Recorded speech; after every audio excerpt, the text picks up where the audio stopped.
Bonjour à tous, bienvenue dans ce tuto qui concerne les données obligatoires de la RFE. Je suis Didier Caravaca, le dirigeant de l'entreprise CMI. Vous le savez, avec la réforme de la facturation électronique, des données obligatoires vont être nécessaires à l'intérieur de Wipsos, votre logiciel de gestion, pour qu'elles puissent être lues tout simplement par les PA et le portail du gouvernement. Donc, la première des données à renseigner sont dans le paramétrage.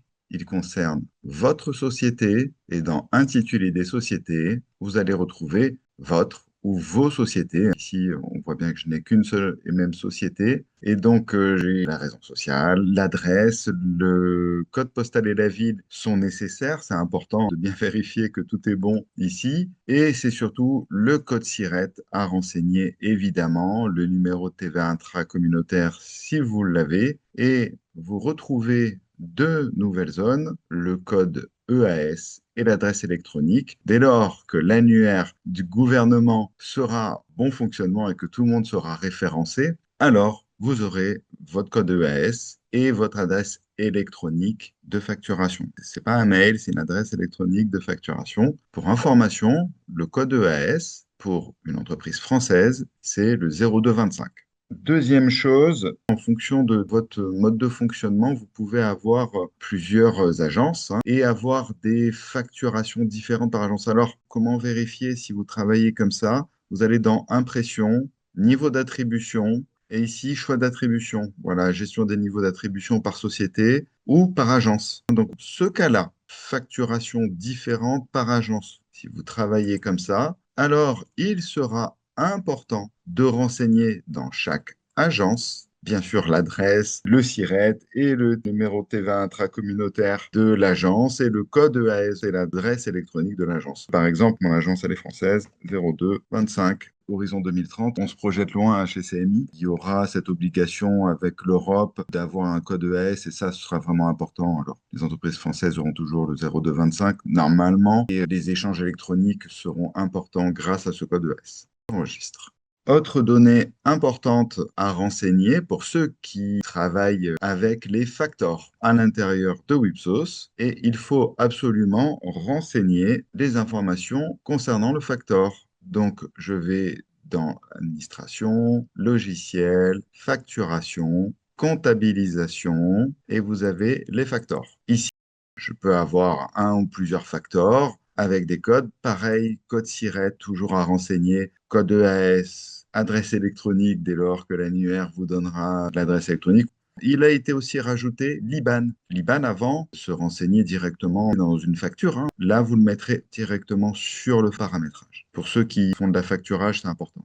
Les données importantes aussi à renseigner, sur lesquelles vous devez vous concentrer pour préparer la RFE, vont concerner les fournisseurs et après, on regardera les clients. Donc déjà, les fournisseurs. Lorsque j'ouvre une fiche d'un fournisseur, on va prendre mon premier fournisseur, je vais avoir les zones importantes à renseigner, l'adresse évidemment, mais le code SIRET, numéro de TVA intraco s'il existe. D'ailleurs, pour ceux qui des fois se poseraient la question, si il est jaune, c'est que la syntaxe n'est pas bonne. Il manque tout simplement un numéro. Donc voilà, il faut qu'il y ait deux lettres et ensuite 11 numéros. Et vous voyez apparaître encore une fois la zone facturation électronique. Pour vos fournisseurs, il y aura besoin aussi du code ES, s'ils sont français 0225, et de l'adresse électronique qui sera dans l'annuaire. Donc voilà, c'est vraiment important de commencer en tout cas par le début et c'est le code SIRET. On va essayer de vous faciliter la vie à partir de ce code SIRET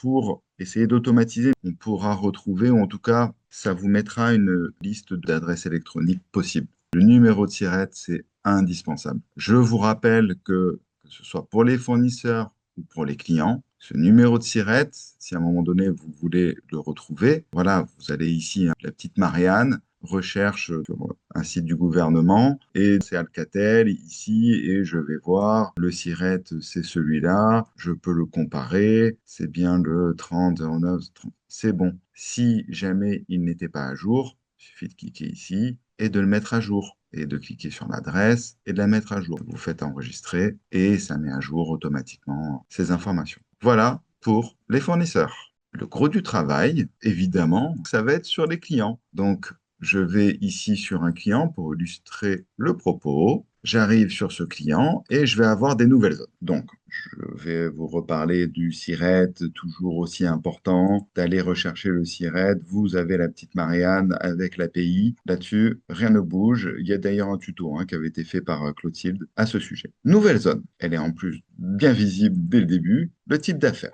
Là, on est sur du B2B professionnel. C'est quelque chose qui a été rajouté et notamment si je crée un particulier, alors un particulier, il n'a pas besoin d'avoir de code SIRET. Donc automatiquement, quand je crée un particulier, je n'aurai pas besoin de renseigner le code SIRET, je n'aurai pas besoin de renseigner le numéro de TVA intracommunautaire. Donc ça, c'est vraiment quelque chose d'important. Sachez que tous les clients qui sont déjà existants. Vous pouvez repasser sur chaque pour mettre à jour le type d'affaires, mais on a quand même créé derrière des règles automatiques qui disent il y a un SIRET, alors c'est du B2B. On a prévu que si demain vous émettez en facture électronique et que ça n'a pas été renseigné, on crée des règles.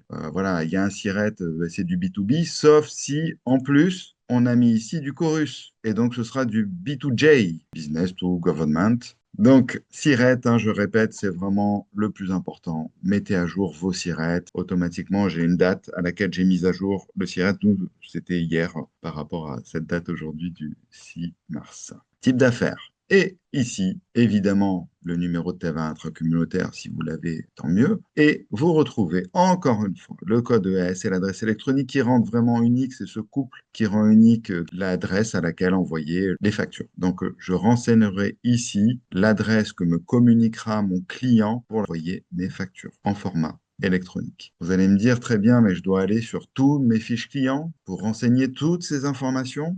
Non, on a pensé à vous et vous avez dans le paramétrage, dans les clients, et ici j'ai mis à jour des sirettes et des informations pour la facture électronique. Lorsque je vais dans ce menu, je vais pouvoir accéder à l'ensemble de mes fiches clients. Je vais pouvoir trier par client, par sirette, par raison sociale. Alors, je vous conseille de vous concentrer d'abord sur vos clients. Renseigner les sirettes des prospects, oui, peut-être plus tard. Donc là, je ressors tous mes clients et je vais avoir l'ensemble avec des codes erreurs, avec les sirettes, et le code d'affaires, le type d'affaires, je vous l'ai retrouvé ici, B2B professionnel, B2B professionnel international particulier ici, et le gouvernement, pour certains, avec l'international UE et hors UE. Ici, je vois le numéro de TVA intracommunautaire, il n'est pas bon. Si je fais ça, j'ai ma syntaxe là qui est redevenue bonne. Avec le type de TVA, avec le code EAS, avec l'adresse électronique, voilà, tout ça, le code pays aussi, qui va devenir important. Voilà, vous précipitez pas sur toutes les zones. La zone importante pour vous aujourd'hui, c'est le SIRET. Voilà, si c'est comme dans mon exemple, aussi vite que ça, c'est important de s'y mettre. Vous savez que vous avez un contrôle d'ailleurs sur le SIRET. Intéressant aussi, là, dans ce menu, je veux afficher les erreurs. Donc là, c'est ma colonne, je peux l'enlever. Et masquer les lignes valides. Bah oui, ça m'intéresse moins de voir les lignes qui sont OK, c'est-à-dire avec tout ce qui va bien. Là, je vais vous montrer où on contrôle les SIRET. Admin, logiciel, gestion, client. Le contrôle de validité de SIRET, voilà, il est là. Il n'est pas activé dans ma démo. Je vous ai dit beaucoup de choses. Maintenant, c'est à vous de faire le travail. Rappelez-vous, les numéros de SIRET, les vôtres, ceux de vos fournisseurs et de vos clients. À très bientôt. Au revoir.